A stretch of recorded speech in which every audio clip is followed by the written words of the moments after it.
Hi, I'm Lee Rennick, Executive Director of the CIO Association of Canada, and welcome to our 3LT series, the 3 leadership tips for CIOs and senior IT leaders. We're really working to build a series to support CIOs in their leadership journey, and today I'm really excited to have Steve MacKinnon, President, IT Solutions of Randstad Technologies.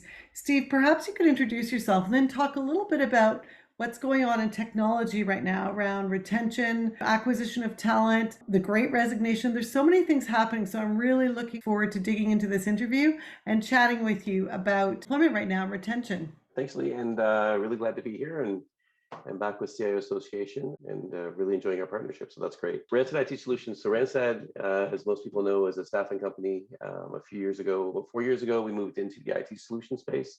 So doing professional services work for clients, and we've actually had a really fun time of it, and it's we're growing like crazy and bringing together the ability to source talent and have employees and deliver projects for customers. So and trying to topical to what we're going to talk about today, trying to fill that talent gap for clients because it's a big issue if they're in the market still today. So It really, really is. Well, thank you yeah. so much for joining us today. And this is part of our overall partnership with Randstad, where we've just launched our Career Development Center, and this type of content will be there for our members to look at. And also we'll be working on building our new peer value exchange. So super excited about the partnership. Thank you so much, as always, for your ongoing support.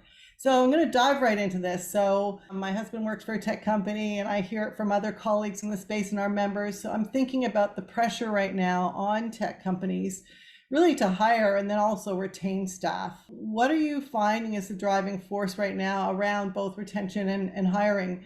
Is it the great resignation? Is it a lack of qualified staff? Or is it really a combination of many things right now in market? Yeah, I think you've heard a lot about the Great Resignation, and I feel like it's more of a continuation of where we were in the IT space. To be honest with you, I think it's more of multiple factors than general dissatisfaction with your job and looking for a change and feeling free enough to do that post COVID. I think we're in an extremely tight labor market. Actually, I know we're in an extremely tight labor market, especially when you're trying to look for those, the top end people who really are deep technical experts and understand the markets that you're working in. So we are in a really tight labor market. We have been for a while now, and I don't see that changing dramatically in the near to mid future. So I think that's going to continue. So we have a supply and a competition issue because at the same time, there's a lot of investment happening within IT and within tech and within transformations in the enterprise, but also in the SMB space. So there's kind of this mass demand for great expertise, and there honestly just isn't a ton of talent out there in the market. So I think that's the first thing and it's a basic, it's a basic issue that's been in the IT space in Canada now for quite a while. So I think that's the first thing.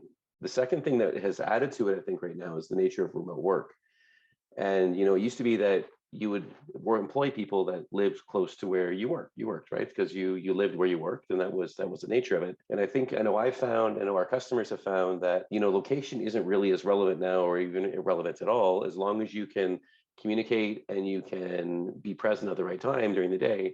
It doesn't matter if you sit in Halifax or the East Coast, or you sit as far west as Victoria, or even offshore somewhere else in a different part of the world. So I think what we're finding now is the jobs are becoming more available to more people. And I think the challenge with that is, if you lived in a major center like Montreal or Toronto or Vancouver or any of the major kind of economic centers in Canada, there was a wage rate that went with people who live there. Now what we're seeing is remote workers or people in more remote locations are being paid the same wage rate. So it's driving the wage pressure up across the country into some of the smaller markets. And I think even worse is that, Canadian talent is extremely attractive on the world stage, and especially into the US. And we're seeing a lot of people, because of language, culture, timeframes, that we're actually losing a lot of our folks to American-based companies that are offering American-based salaries, which are higher, at American dollars, which are higher with exchange rates. And there's a big competition happening right now for talent that way that wasn't necessarily as prevalent before COVID. So we're kind of getting hit on a couple different fronts with it, actually, which is making it extremely challenging. Yeah. Yeah, I think all of those things coming together, and we talked about it at Peer Forum, just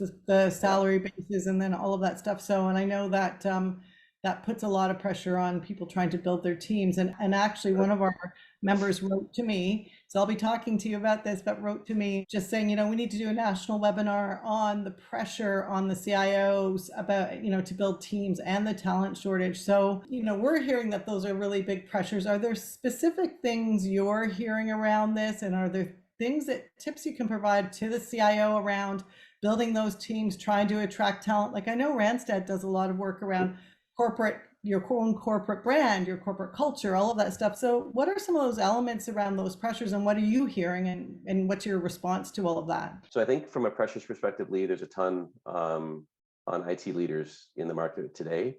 Access to and retention of key talent is, technology projects are driven by great people. The technology is critical, of course, but it's the great people that drive the projects forward.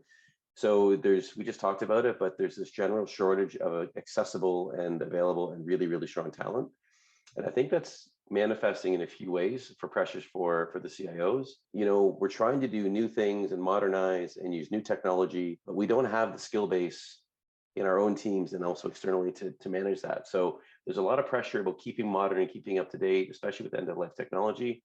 In fact, we're talking to a customer right now about there's an application that has security risk because it's end-of-life technology, and they're not sure how to fix it because they don't have the technology in-house. So a lot of that is happening, I think, and that's a lot of pressure for the IT leaders. We're also seeing clients that are actually canceling projects and narrowing down their focus on what they want to get done because they just can't get everything done. And you talk about pressure within an organization or an IT leader, going to your organization saying we can't get it done because we don't have the people or the talent or the expertise in house. It's a real issue, and I think a lot of organizations are pulling back.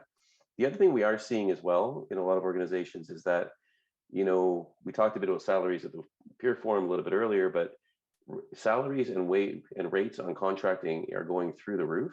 And we're actually seeing clients take a pause. Like, we're not going to play because it feels like an overheated housing market almost, right? And I shudder to compare people to houses, but there's such a shortage in demand that the other thing that's happening is projects are pausing just because of budget constraints. We just can't afford the talent to get the work done. So there's a lot of pressure out there right now, and prioritizing on where to spend the money and where to utilize your resources to execute on the projects. So like I said, I had a member reach out to me saying we need to do a national webinar around this. But so can we build on that a little bit then? So I'll just, move on to the next area, which is then, we know there are these pressures. So what are, 3 tips you could provide the CIO right now in the area of, building, retaining teams, and really to support, innovation? Because when you say projects are being cut, then innovation's being cut, or digital implementations being cut. So yeah, are there 3 main tips you could provide to the CIO?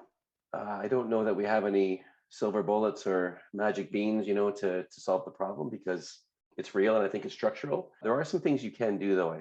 I know for us that we really focus in on who are our can't miss or can't lose people in our organization, because honestly, for me, it's simpler to retain your great people than hire new great people. That's nothing simple about retaining your great people, because it's such a hard market. So I think the first piece is clearly identifying those people that you want, to get your arms around, and then how can we help them? Have a great conversation about, what do you want to go in your career, and what do you want to be doing, and what sort of technology do you want to learn, and enabling them to get there and support them in that progression goes a huge way to retaining your great people. So I think that's the first piece. When you're looking for talent, you talked about brand earlier, Lee, you have to sell yourself and you have to sell your jobs. There has to be a reason why somebody wants to work for your organization. And, it used to be years ago that we would interview the talent and pick the talent that we wanted. Now the talent's interviewing the customers and picking the customer or the client that they want, or the company that they want to work for. And I know a lot of the talent today, it's a lot about purpose. What's the purpose behind your mission, and what's your values, and what are you trying to do?